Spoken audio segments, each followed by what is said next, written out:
Scott Livingston, who's CEO of Livingston Securities. Scott has been focused on emerging technologies, including nanotechnology, clean tech, alternative energy, water infrastructure, green buildings, and public-private partnerships. Scott. I like that intro. I'm gonna use that intro from now on. It's much shorter and more succinct than what I think I have on my website. Thank you, everybody, for allowing me to present to you today. Thank you, Tim, for doing such a great job as the moderator here, and to our other speakers. And thank you to Peter for inviting me. So just real quick, and like our other speakers, nanotechnology and sustainability is a hard topic to cover in 20 minutes. But let's just roll, okay? But again, before I say anything else, let me just give a shout out to Peter. For those of you who've known him for a long time, you'll agree with me. And for those of you who are new, he really is and has been the point man for the green economy here in New York and across America for a long time. And so I've attended a bunch of his events over the years. They're always useful in not just learning about trends, but anticipating trends by connecting with those that are driving them. So kudos, Peter. So again, I'm the Chief Executive Officer of Livingston Securities.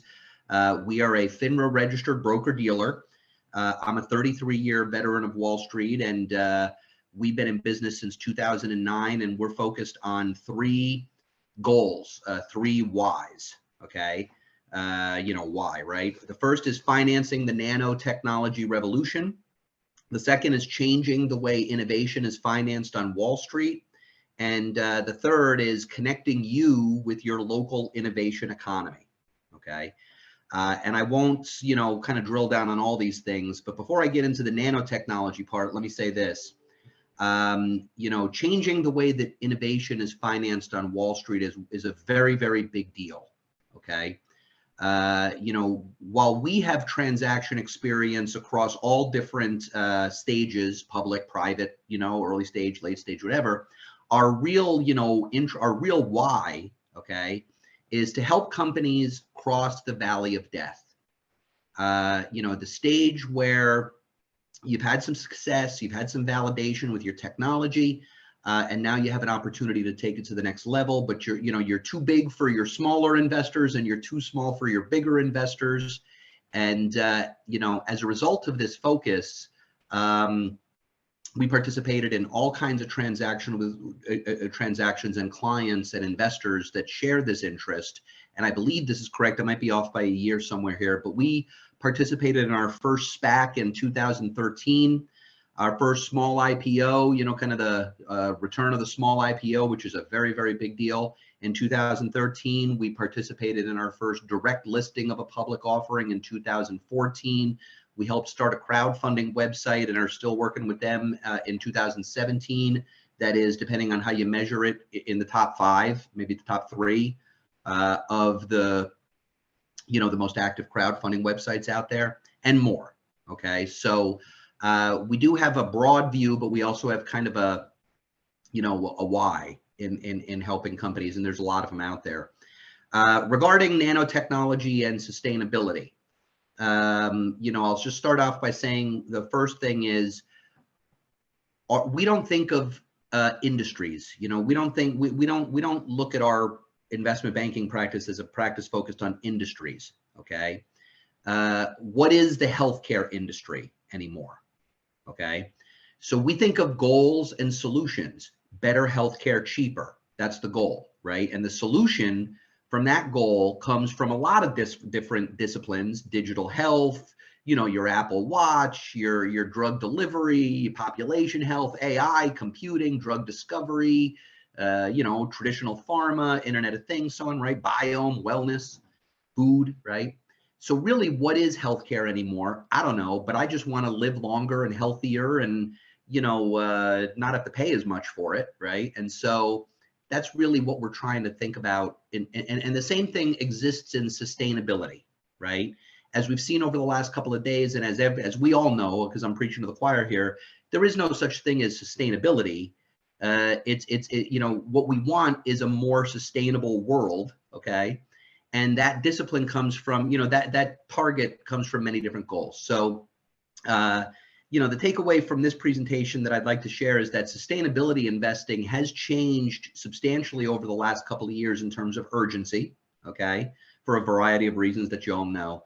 And that mission really has taken a big jump over the last 3 months, due to the, among other things, right, the COVID, but then the war and everything. And so the nanotechnology revolution lies at the heart of most of the sustainability revolutions, and those revolutions have taken a big leap in urgency recently. So I'm just going to share a few real quick, and these are just calls with clients that I've had in the last 30 days. Okay. The whole transportation industry is being impacted by nanotechnology because nanomaterials are at the heart of battery, most battery breakthroughs and battery technologies, catalysts, jet fuels. A lot of the airlines are talking about biofuels now and so on and so forth, right? Sensors for driverless vehicles, autonomy. The sensor revolution really is driven by nano sensors and ubiquitous sensing. We spend a lot of time on energy generation. The fuel cell, all the fuel cell people are nanotechnology graduates, right? Or commercializing nanomaterials as it pertains to the various, stacks of the fuel cells, as well as solar cells, right? Nano solar cells have been going on for a long time. Moore's law is alive and well in the solar industry, but also we're spending a lot of time recently on piezoelectronics, micro energy generation, vibration, generation of energy from vibration. That's big especially in building materials, where the buildings of the future are going to be able to generate their own energy from the walls and from the paint and from the bricks as much as they are from anything else, right? And also one of my team members is at a big fusion energy conference up at MIT right now. A lot of the breakthroughs in fusion energy are based in, many of the nano labs and nano centers of excellence. I'm just going quick here because I am limited. Also, I think what really everybody's focusing on these days is energy resilience and security. So we have always talked about advanced materials and nanomaterials and reliable supplies of critical minerals and so on, but that's certainly taken on a new urgency considering many of the biggest owners of critical mines, mineral mines hate us now. So finding those supplies, and more importantly, designing technologies that more efficiently use those limited supplies has taken on a much graver, priority than ever before, right? But also distributed generation, energy generation, and grid security is right on the forefront, and there's a lot of nanotechnology in those areas as well. Grid security, weapons of mass destruction attacks, cyber attacks, hacks. I mean, that's on the mind of every company, and the nanotechnology communities who've been working on that. I'll just go real quick here, but carbon negative, carbon removal, membranes, all, we got a couple of clients that are commercializing real breakthroughs in passive carbon, removal technologies, as well as carbon nanotubes and graphenes, and the building materials of the next generation are finally, after a while, taking on some of the urgency that they haven't had over the last 5 to 10 years. We had a couple of speakers earlier today about agriculture. I just spoke at a big international agriculture conference just today and yesterday. So there's a lot of nanotechnology in the world of soil science, seed science, water management, sensors, ubiquitous, smart farms, and that sort of thing. Air quality, we've been talking about indoor air quality forever for, COVID detection, but now also, cleanup of air and making the air quality of your building higher so that tenants feel safe coming back to work is pretty much on the front end of everybody I know who's in the real estate business these days. Water, right? So more efficient use of water, and also wastewater treatment and repurposing. There's a lot of nanotechnology in those areas that we're working on. Two other things real quick, and then I'll be done with the list. But the list, I mean, this is just what we've been doing recently. Consumer products, everything from, just a couple examples, right? Next gen cosmetics that are sustainable and, provide the same color and pigment capabilities, but with, other materials. right? Or with more efficient use of materials. So that's not such a pollutive industry. Another pollutive industry is clothing, right? And manufacturing clothing. So dyes and, you know, reimagining leather and so on is on the front end of a lot of the innovation agendas at a lot of the big consumer companies. Food we talked about, I won't go too much, but you know, I agree with the plant revolution comments wholeheartedly. But you know, we've been very involved in cellular meat, you know, scaffolding for texture, flavor, and I think that in the not too distant future, we're gonna be seeing a lot of drug delivery in food. You know, so you know, you'll eat your Cheerios in the morning, and that's how you'll take your Lipitor or something like that. And then also the other thing that I think we heard earlier, maybe it was yesterday, was cup challenges, bag challenges, reimagining the cup, reimagining the bag, that sort of thing. You know, right now, originally, as we all know in New York, right, they banned the plastic bags. By the way, terrible idea because I'm running out of poop bags for my dog walking, but that's another comment. That's another story. So that's the reduced part of the, you know, cycle, right? And reuse is now happening because there's a lot of these reimagining bag, reimagining cup startups that are doing very well by helping it make it easier and more compelling to reuse cups and bags. But, you know, advanced materials and degradable and everything materials going into the cups and the bags, I think is ultimately going to get us to the recycle part of that. And that's a big trend right now, big trend that's, again, accelerated over the last year. And then the last thing I'll mention is manufacturing. You know, we must not be reliant on other countries for our critical infrastructure anymore. It was a great idea, you know, 15 years ago, apparently, right? But it's not a great idea anymore. So, you know, we've seen an acceleration in 3D printing, but 3D printing is just a, you know, a way station to what we're really focused on with some of our forward-looking technology clients, and that's molecular manufacturing, which again, as our previous speaker said, is, you know, really the holy grail, right? You can manufacture anything in a local, you know, so everybody's self-reliant, right? And that's absolutely coming. It's just a matter of whether it's coming, you know, 5, 10, or 15 years from now at scale, but it is scaling up now. So,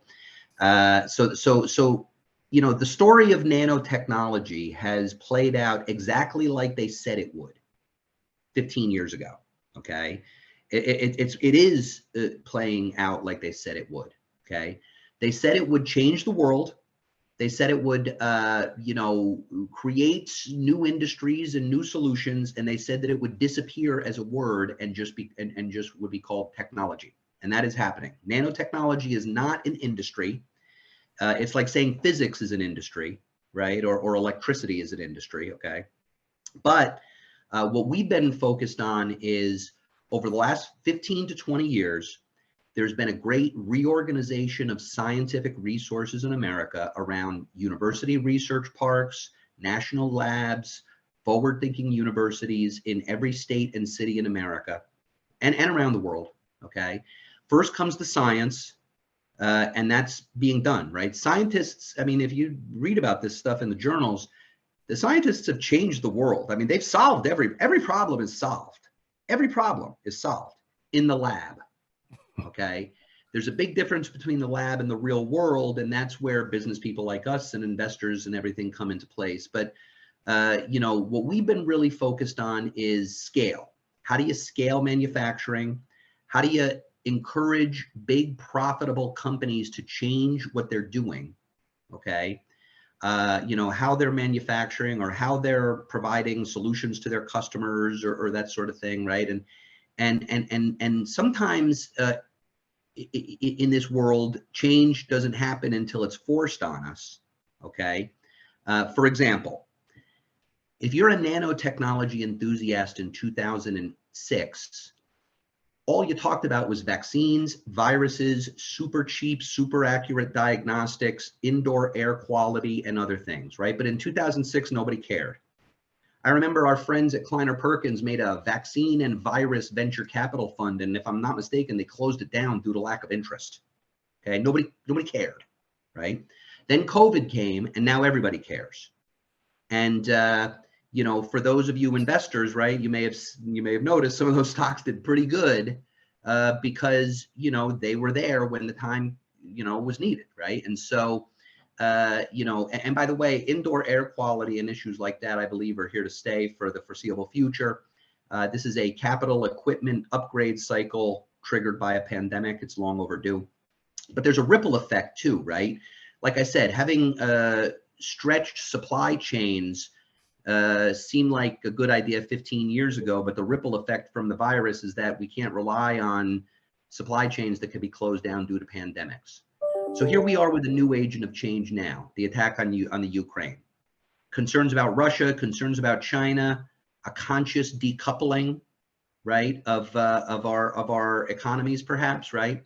So here's the ripple effect: decentralized, resilient supply chains, logistics, not reliant on others, capable of withstanding attacks. This has always been something that's been on the mind of investors and leaders, but the sense of urgency is increased. We are in a very comparable place to the vaccine diagnostic world in Q2, Q3 2020. This is what's on the mind of our clients, okay? So our broker dealer works with mostly smaller companies, but we do maintain an active dialogue. And at time to time, we are engaged to advise larger companies. All the industries and businesses that I've mentioned have people at most of the big companies that we talk to that are engaging with startups and incubators and accelerators, and we're very involved with that. And again, if you want specifics, just hit me up on LinkedIn or ask Peter to get you my contact info. It's scott@livingstonsecurities.com, right? But, you know, don't believe me, okay? Do your own research, right? You know, I'll give you an example. In agriculture, okay? Just go back and look at the executives of Monsanto, Syngenta, Bayer, and the other companies that from 5 years ago, from 10 years ago. Are they still at these companies? No, right? Where are they now? Were they fired? No. Did they take the opportunity to jump into an executive role at a disruptive ag tech company? Probably. Seed, soil science, biome. Look at where they were then and where they are now, right? Pick another industry, manufacturing, clothing. It's the same. The people who get it either have made their bets or they're now making their bets as to which smaller companies are scaling up and can strike that partnership or get acquired or whatever to become the dominant player in the future. And by the way, don't even get me going about carbon credits, okay? But our focus is finding compelling startup companies, you know, from our network of relationships, and help those companies get the resources, including financing, that they need. You know, our mission is to change the way that innovation is financed on Wall Street. You know, it might be better expressed actually to understand the changes that are occurring in the way that innovation's financed on Wall Street and help our clients navigate those new waters, right? But if we are successful, our goal is to expand access to capital, to investment opportunities and to capital, to more people, companies, cities, right, states, regions, to help create more millionaires, not more billionaires, okay, to create the next San Franciscos and Bostons and Austin, Texases, right? And by the way, for those New Yorkers, again, do your own research. Go to Roosevelt Island. You know, take a ride over to the Brooklyn Navy Yards or that nano center they have at CUNY up in Upper Manhattan. You want to see startup hotbeds? You don't even you could take the train. Yeah. Right, but that's probably a topic for the next conference because I'm out of time there. So, Yeah. you know, let me just say thanks again to Peter and to everybody for listening. You know, the Wall Street Summit it's an honor to be here. I can be reached offline. I know 20 minutes is short, so I'll stop. But you know, thanks again to everybody for listening. Thank you, Scott. And it's quite impressive how nanotechnology really touches about everything that we've talked about so far today. All of our speakers in this session, nanotechnology influences the innovations that are driving those sectors. True. The only thing I would say that I read about 15 years ago that hasn't materialized, and that's the only thing I can think of, is a space elevator from nanomaterials. But I'm sure that's. Well, let me take 10 seconds to tell you that don't give up. They always talked about that happening in the 2030s and 2040s, and I will say that access to space is getting cheaper at a Moore's Law level and will continue for the foreseeable future. Well, we look forward to that because we have limited resources on this planet. So Scott, thank you so much for your time today and your insights for our audience.